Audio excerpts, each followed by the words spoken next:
Hello everyone, welcome back. आज एक important topic की चर्चा करेंगे कि फालतू के बहस से कैसे बचना है। इसे कहानी के माध्यम से सुनिए। कहानी कुछ इस प्रकार की है कि एक जंगल में एक गधा और टाइगर के बीच में जो है बहस हो जाती है। गधे का कहना था कि घास जो है लाल रंग की होती है और टाइगर का कहना था कि घास जो है हरे रंग की होती है। दोनों जब तीखी हो गई तो लास्ट में वो जंगल के राजा लॉयन के पास यानी कि शेर के पास पहुंचते हैं। दोनों की बातें सुनने के बाद शेर ने कहा कि गधा सही कह रहा है, घास का रंग लाल होता है। टाइगर को बड़ा गुस्सा आया पर उसने कुछ कहा नहीं और हंसता हुआ जो है वहाँ से गधा चला गया जश्न मनाते हुए।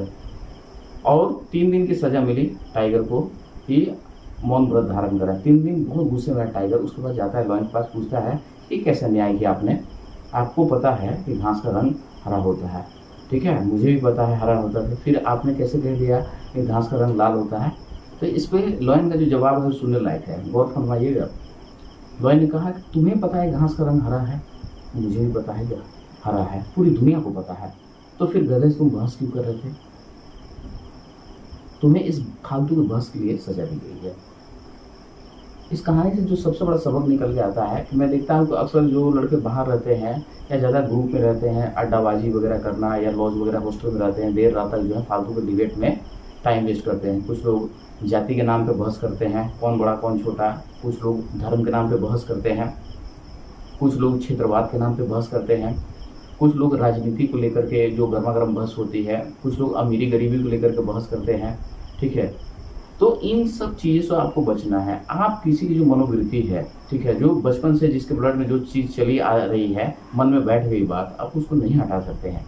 और आपको लग रहा है कि सच में कहीं कुछ गलत हो रहा है, तो आपके अगर दायरे के अंदर की बात है, आप उसे अगर बिल्कुल बदल सकते हैं तो बिल्कुल बदलिए। और अगर नहीं बदल सकते हैं तो फालतू से बहस करके सामने वालों को आप कन्विंस नहीं कर सकते हैं, ठीक है। किसी को कह दीजिएगा कि कोई कहेगा कि ये जाति सबसे ऊंची है, अब कैसे उसको बहस करके आप उसको ये कीजिएगा कि नहीं ये गलत है? तो पड़े रहिए इन चक्रों में, अपना समय एनर्जी को वेस्ट कीजिए, ठीक है। या दूसरा तरीका ये है कि इन सब चीज़ों से बचिए और उसका उपयोग जो आपका जो समय और एनर्जी है, ठीक है, उसका जो अपनी पढ़ाई में लगाइए, सफल हो जाइए। फिर उसके बाद जो है आपको लगता है कि कुछ चीज़ें बदल सकते हैं, जरूर बदलिए, ठीक है। आज के लिए इतना ही मैसेज है। Kindly like share subscribe channel. Thanks for watching.